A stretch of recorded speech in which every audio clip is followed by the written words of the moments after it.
WhatsApp guys, welcome to day 85।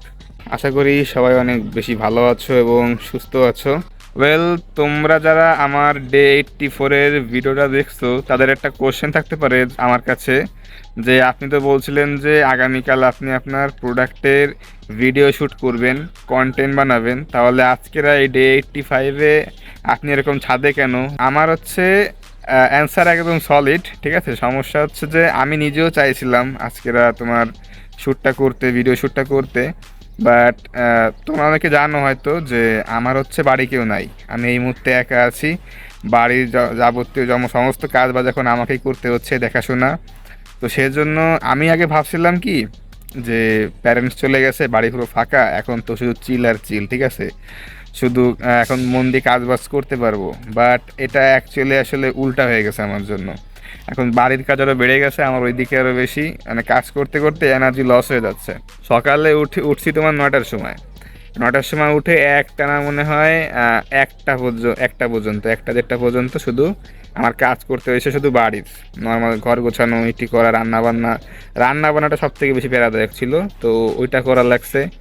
তো এরপরে দেখলাম কি আমার তোমার শরীরে তোমার কুলাচ্ছে না, এনার্জি একদম লো হয়ে গেছে। গোসল করে আসছি, নামাজটা কোনো রকম পড়ছি জোহরের। এরপরে দেখি জাস্ট খালি মাথাটা খালি ঘোরাচ্ছে।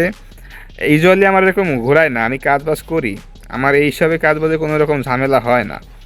বাট হয়েছে কি, মানে এখন তো তোমার দিন যাচ্ছে, গরম পড়তেছে, আমার মনে হয় গরমে কোনো সমস্যাটা আমার হয়েছে, মাথা ঘোরাচ্ছে। পরে দেখলাম যে ঘুমায়ও, মানে একটু শুইলাম, শোয়ার পরও মানে ভালো লাগতেছে না, মানে অস্বস্তি লাগতেছে, তাও সামহাও কোনোভাবে একটু ঘুমানোর চেষ্টা করলাম। ঘুমালাম আধা ঘন্টা না 1 ঘন্টা, এরপরে উঠে দেখি একটু মানে শরীরটা ভালো।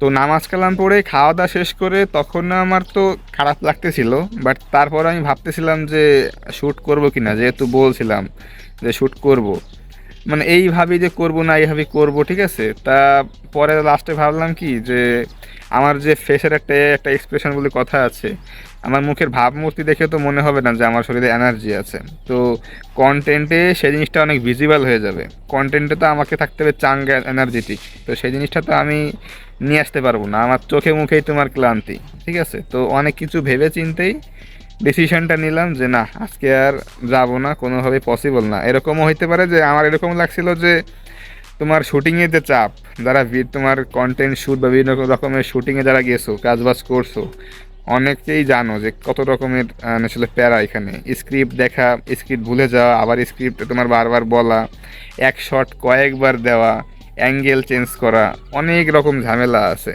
আর তারপরেও অনেক রকমের তোমার কমপ্লিকেটেড জিনিসপত্র এখানে আছে শুটিংয়ের সময়, যেটা তো তোমার ফেস করতে হয় এই সময় করার জন্য। তো ওভারঅল ভাবলাম যে না, আমি যদি ওই একটা হ্যাসেলের মধ্যে দিয়ে যাই, আমি হয়তো মনে করো যে সেন্সলেস হয়ে যাওয়ারও চান্স ছিল। তো অনেক ভাবা চিন্তার পরে আজকের কাজটা এখানেই পোস্টপোন করতে এক প্রকার বাধ্যই হওয়া লাগছে। তো গাইস, এখন কি আর করার, বাড়ি আসি একা, নিজের শরীরকে তো আর পুশ করা যায় না। দেখা গেল পুশ করতে গেলাম, বীর পুরুষ সাজতে গেলাম, দেখা গেলো আর একটা অঘটন ঘটায় নিলাম। আমাকে দেখার কেউ নাই, আমি পুরো একা রুমে ফ্ল্যাটে পড়ে আছি এইভাবে। তো এর জন্য অনেক কিছু ভেবে চিন্তে রিস্কটা নেই। কেউ থাকলে হয়তো নিয়ে যেত, যে না অসুস্থ হইলেও বা কোনো রকম একটা অঘটন ঘটলে কেউ অ্যাটলিস্ট দেখা ছিল, বাট এখন তো কেউ নাই। আমাকে নিজেকেই নিজে দেখে রাখতে হবে। তো ওভারঅল অনেক কিছু ভাবলাম। তো দেখা যাক, যাই হোক, যা হওয়ার তো হয়ে গেছে। এখন প্ল্যান আছে, কালকে তো তোমার, আগামীকাল তো শুক্রবার, দেখা যাক কি হয়। আগে থেকে কিছু বলতেছি না, দেখা গেল আল্লাহ আগে ওই পর্যন্ত বাঁচাক, তারপর হলো মেইন কথা। গাইস, আবারও ব্যাক করলাম তোমাদেরকে একটা দারুণ জিনিস দেখাইতে, মানে জিনিসটা হঠাৎ করে মানে হয়ে গেল কি হবে জানো, ঠিক আছে। এখনই মাগরিবের আজান দিবে, তো তোমাদেরকে আমি দেখাচ্ছি, তারপরে কথা বলতেছি। এই দেখো আকাশের কি অবস্থা, ঠিক আছে, একদম মানে ক্লিয়ার। ছবিটা কি ক্যামেরা ধরতে পারছি কিনা আমি শিওর না, বাট এটা চোখের সামনে দেখে দেখতে একদম মানে অস্থির, কালারটা পুরো একদম হলুদ এবং আমার মুখে এসে লাগতেছে, ঠিক আছে। তো আকাশের মাঝে মাঝে এরকম অদ্ভুত অদ্ভুত তোমার রং, চেহারা, মানে দেখতে খুবই সুন্দর লাগে। এই পাশে দেখো একদম নীল, আর এই পাশে দেখো একদম কি সুন্দর, একদম হলুদ। হ্যাঁ, আর আমার চেহারাটা খুব ভালো রিফ্লেক্ট করতেছে, দেখো আমাকে। এই দেখো আমার চেহারা কিন্তু সেই আভাটা পড়ছে, সেই লাইটটা পড়ছে, ঠিক আছে, খুবই জোশ লাগতেছে। তো এটা একটু আগেও ছিল না, হঠাৎ করে আসলো। তো এটা দেখানোর জন্যই আমি মূলত আবার তোমার ভিডিওটা স্টার্ট করছিলাম। WhatsApp guys, welcome back again. তো গাইস, এখন বাজতেছে রাত 11টা। এখনো সব কাজবাজ শেষ করে আসি নাই, অনেক কাজবাজ এখনো তোমার কিছু কিছু রয়েছে, তাও আসলাম। কালকের জন্য প্ল্যান করছি যে কালকে যেসব কাজবাজগুলো আছে, ঠিক আছে, মানে ঘর বাড়ি গোছগাছ করা, রান্না বান্না, সেই যাবতীয় কাজ, সেই কাজ বাজগুলো একটু আগে আগে করে করে রাখতে। এজন্য এখন থেকে তোমার একটু গোছগাছ করে রাখতেছি, তো যার জন্য ভিডিওটা শেষ করে আমার সেই কাজগুলো একটু করতে যাইতে হবে। এখন তো কেউ নাই, তো এর জন্য একটা এক্সট্রা প্রেশার, এক্সট্রা কাজ আমার এখন করতে হচ্ছে। আগামীকাল শুক্রবার, বাট সেই হলিডের জিনিসটা এখন আর নাই, কেননা এর আগে আমরা ঈদ থেকে, ঈদের বেশ কয়েকদিন কিন্তু আমরা হলিডে পার করছি। তো হলিডে বলে সামনে যে কালকে যে কিছু করবো না তা কিন্তু না, কাজ আমরা কালকে থেকে ইনশাল্লাহ চেষ্টা করব সব কিছু স্টার্ট করার। যদি আজকের মতো ঝামেলা না হয় যে শরীর হঠাৎ করে তোমার এনার্জি শূন্য হয়ে পড়া, কোনো শক্তি না পাওয়া, ওরকম কোনো কিছু না হলে কাজ বাজ কালকেরা আমরা করব। তো যত দ্রুত সম্ভব একদম সকাল সকাল সেই কাজ বাজগুলো শেষ করা, তার পরে হচ্ছে নিজের এইসব ব্যবসায়িক কাজবাজগুলো দেখা, এইসবই তো মেইন জিনিস। আমি তো আসি এর জন্য, তো এইগুলো তো ফাঁকি দিলে চলবে না, এইগুলো করে যাওয়া লাগবে। তো ওই সব কাজ বাজগুলো করতে হবে, তো যার জন্য এইসব কাজ আমি গোছায় রাখতেছি। যত সব যেসব কাজ আমার মানে ফ্যামিলি মেম্বার করে, আমার আম্মু করে, সেসব কাজগুলো একটু গোছায় রাখবো।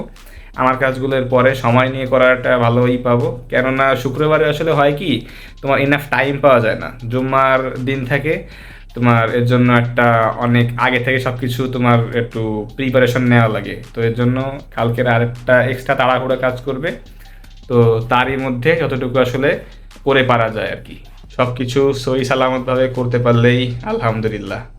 তো ইয়াপ গাইস, আজকের জন্য শুধুমাত্র এতটুকুই। আর তো কোনো কাজ বাজ করি নাই, তো এর জন্য কোনো আপডেটও দিতে পারতেছি না। সো আজকের এই ভিডিওটা আমি এখানেই এন্ড করতেছি।